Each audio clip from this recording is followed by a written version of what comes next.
Good afternoon. It's great to be back. A lot of hugs and kisses in the back halls, getting up here on time, which is fantastic.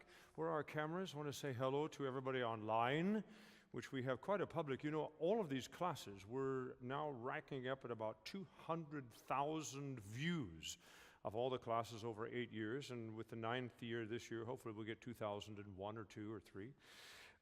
It's a great pleasure to be part of that burgeoning community, and I think that the credit goes to actually Manhattan School of Music. I'm glad to come up here, I'm glad to be part of this team, but Manhattan School of Music is truly the cutting edge of distance learning in this country. And the extraordinary woman who runs this program, who has the great title of Dean of Distance Learning and Recording Arts, Christiane Orto, who makes all of this possible and has trained my wee brain in anything I happen to know about distance learning, is an extraordinary leader and has an extraordinary team, and they've all made this afternoon possible and have made these classes possible. Certainly emboldened also my own personal initiatives with the Hamsong Foundation and now the Hamsong Education Initiative in the foundation, which is helping teachers teach various subjects through music and through poetry. And that's a big mandate of our foundation and the Song of America project, but it's also farther than Song of America. It's about song.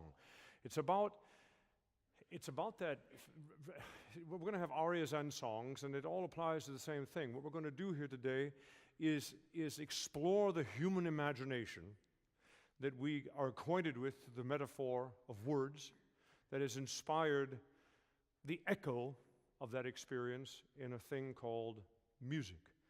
And I say it specifically as a thing called music because music is a thing. It's a language.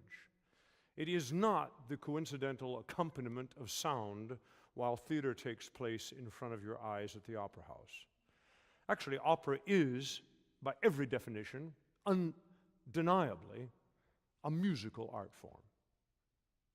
Its very rhythm and structure is handed to me in anything I do on stage. Every breath I take is from the composer.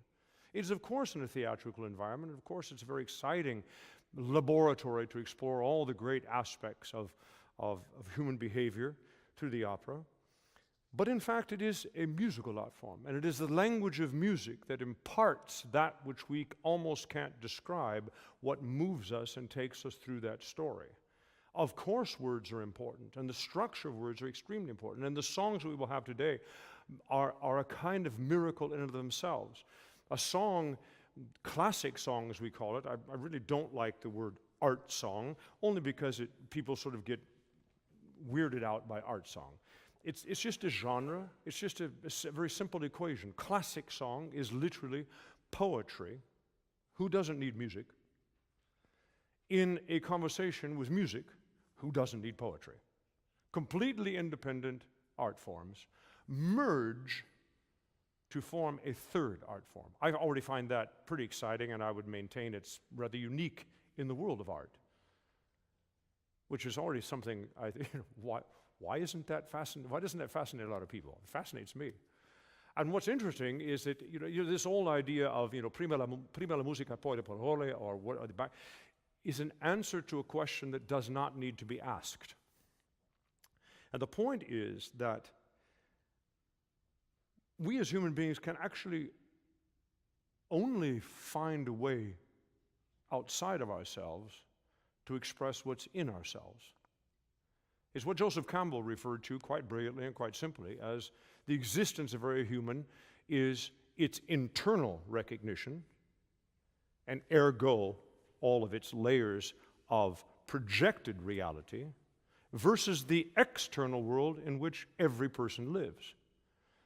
And this searching of identification of who we are as human beings, we go through all our lives.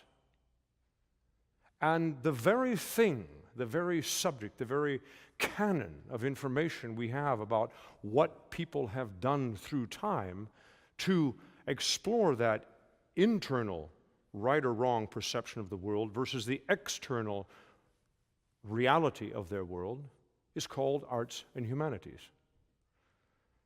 And the way we make arts and humanities realizable is through the performing arts.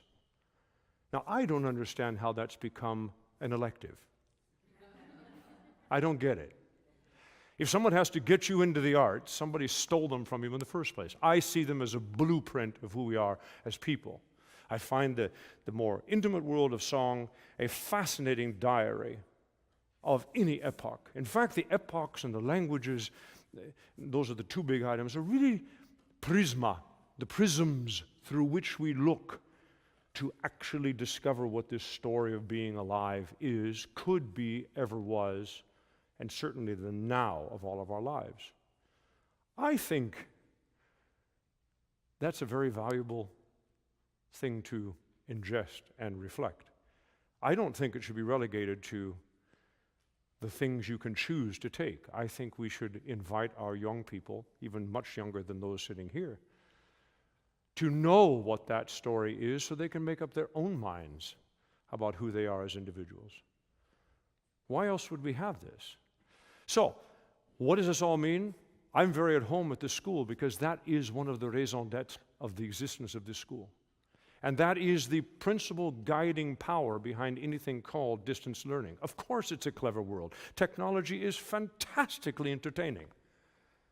But it is only at the service of content. And the content here at this music school, and the content of the humanities, the content of the performing arts, is human life. It is the amelioration of fear of something we don't understand. I think it's that basic and that powerful. And I'm very proud to be part of this organization. I'm very proud of the technological advances, this endless searching we have for new ways of mixing new medias and finding new ways to make more people available.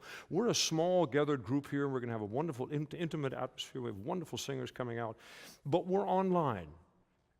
I'm very dedicated to that. I'm not teaching people online, but we're able to open doors and windows like never before. And I think that's extremely exciting. And if some of you are watching are, in fact, singers and artists, you're probably going to have some good moments this afternoon. There might be some aha moments. I'm getting more and more emails directly from people who have watched some of the classes that I've done or watch other classes because of these classes, because I'm somewhat well known. They have looked for other classes. And this is very, very powerful stuff. This is a community of interested, dedicated musicians and artists and people. And that's what this is all education should be about.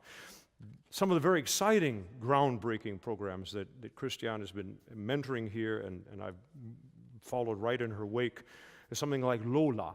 Lola is sort of the newest kid on the block. Lola stands for low latency, which means it's just a much faster, stronger, wider signal that allows us to work over a geographical area as if we were standing in front of one another. We did this in a class in December between University of Michigan and Manhattan. I was in Michigan doing a teachers conference for the foundation, Hamsun Foundation, and we had a wonderful class here. And it was amazing that I could stand there and hear this girl here, standing here singing. I could hear articulation, I could hear timbre, I could hear intonation.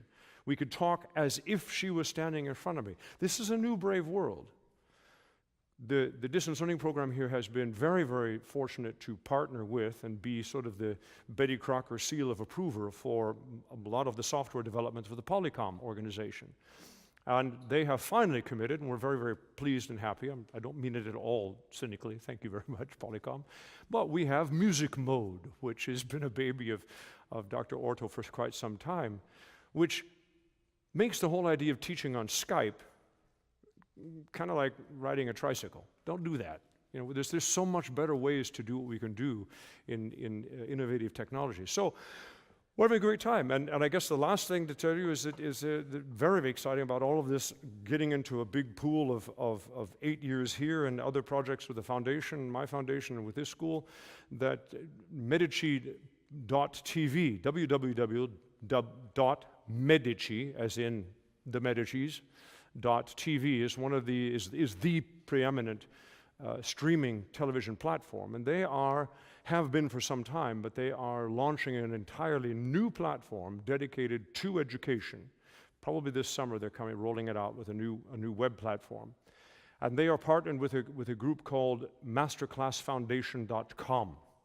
And this will be a reservoir of teaching. I mean, I went on the other day and watched Bernard Haitink work with a young conductor on Brahms 3 in Henry Wood Hall 5 years ago.